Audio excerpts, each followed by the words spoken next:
Lagi-lagi Realme membawa produk barunya ke Indonesia. Kali ini adalah smartphone entry level sejutaan yang sekaligus menjadi smartphone termurah mereka yang dijual di Indonesia saat ini. Perkenalkan, ini adalah Realme C30. Dengan tagline sejutaan pasti stylish, apakah smartphone yang satu ini untuk Anda? Tapi sebelum kita mulai, jangan lupa untuk subscribe channel ini kalau kalian suka dengan konten yang saya berikan seputar teknologi. Jadi sebagaimana yang sudah saya sebut di awal tadi, Realme C30 adalah smartphone entry level murah yang dijual oleh Realme saat ini dengan harga mulai 1,3 jutaan. Dan untuk nyentuh harga segitu, sudah pasti Realme harus memangkas berbagai hal dari Realme C30. Dan setelah saya pakai selama kurang lebih 2-3 mingguan, ternyata banyak juga hal yang dipangkas. Sebagian saya maklumi, namun sebagian lainnya saya sebenarnya itu kurang setuju. Kita mulai dulu dari desainnya yang menurut saya ini cakep dan unik. Berpola garis vertikal 3D dengan plastik finishing ngedoff, ini adalah implementasi yang sangat bagus dan fresh. Coba aja kalian bandingin sama yang lain. Lebih cakep yang mana? Realme C30 juga mengikuti tren 2022 dengan frame yang flat dan mengotak. Namun sangat disayangkan, dalam desain kekinian ini terdapat satu hal yang tidak bisa dimaafkan, yaitu port micro USB. Come on lah, ini 2022 bro. Hal lain yang saya temui adalah di bagian backdoor HP-nya ini berasa agak kopong. Kalau kalian coba tekan backdoor-nya itu, kalian akan merasakan adanya sedikit gap. Dan di dalam box-nya ini ternyata tidak disertakan casing untuk perlindungan pertama. Hal kecil sih, tapi tetap harus saya sebutin karena ini kalian harus tahu. Lanjut ke bagian depannya, Realme C30 ini dibekali layar IPS 6,5 inch HD+ dengan kecerahan maksimal 400 nits dan bezel yang masih cukup tebal.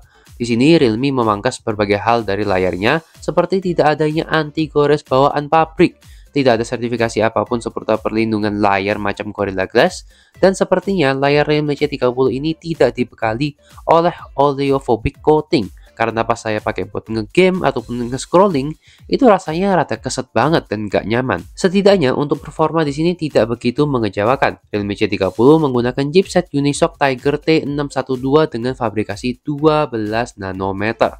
Ditemani dengan RAM 2GB dengan internal 32GB yang masih bisa diekspansi dengan micro SD. Di sini Realme pakai kata powerful untuk mendeskripsikan chipset Unisoc T612, dan memang benar ini adalah chipset yang cukup powerful untuk kelas entry level. Angka benchmark yang didapatkan cukup impresif untuk kelas entry level, bahkan ketika saya coba ajak nge-game, Realme C30 ternyata masih mampu memainkan beberapa game casual dengan lancar seperti Mobile Legends, PUBG, dan Pokemon Unite. Walau harus diingat, settingan grafik di sini itu kebanyakan rata kiri dan suhu setelah bermain relatif hangat di atas 40 derajat Celcius. Tapi kan RAM-nya cuma 2GB, apa gak berat tuh sistem UI-nya?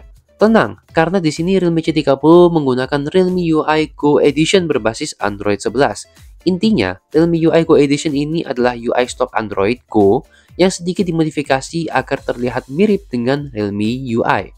Fitur yang dimasukkan di sini pun ya sebatas yang penting-penting aja. Dan saran saya, agar lebih berasa cepat, kalian itu hapus semua bloatware yang ada dan ubah speed animasinya menjadi 0,5 kali di developer options. Untuk konektivitas, Realme C30 mendukung triple slot dual SIM 4G plus micro SD. Namun di sini ada hal lain yang dipangkas di Realme C30, yaitu konektivitas Wi-Fi yang hanya mendukung frekuensi 2,4 GHz. Dan pastinya tidak ada NFC. Buat yang nanya kelengkapan sensornya, ya seperti ini hasilnya. Untuk speakernya di Realme C30 ya hanya sebatas syarat ya, satu di bagian bawah dengan kualitas yang biasa banget. Aku denger, aku udah siap banget.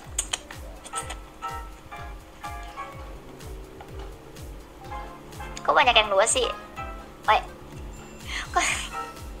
Kok banyak yang dua? Tapi yang satu lebih lucu. Yang satu lebih lucu.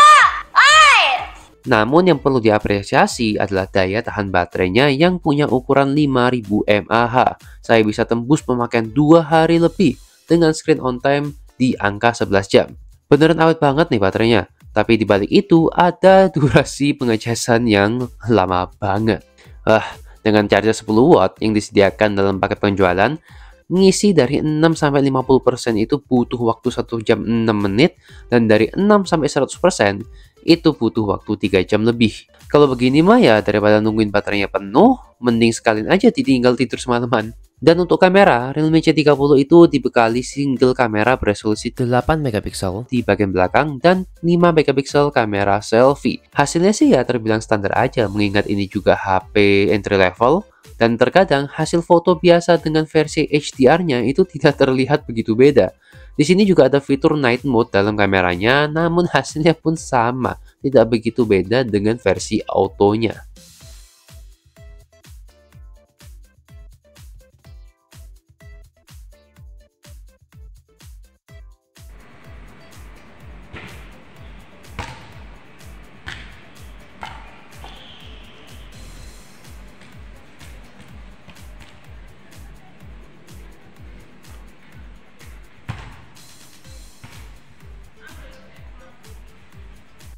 Oke, jadi ini adalah contoh rekaman video dari kamera depannya Realme C30.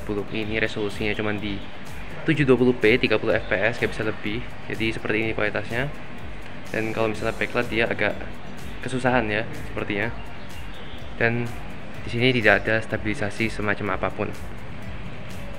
Kesimpulannya, ya menurut saya dengan harga jual mulai 1,3 atau 1,4 jutaan, Realme C30 ini bisa jadi pilihan yang menarik buat kalian yang menginginkan daya tahan baterai yang super duper awet. Misal mau dipakai buat ngojol atau HP ini mau ditaruh di kantor aja. Dan sekian dulu untuk video kali ini, semoga review yang saya buat kali ini bermanfaat untuk kalian semua. Kalau kalian suka dengan konten yang saya berikan, jangan lupa tinggalkan like, komen, dan juga subscribe channel ini. As always, thanks for watching, and I'll see you next time.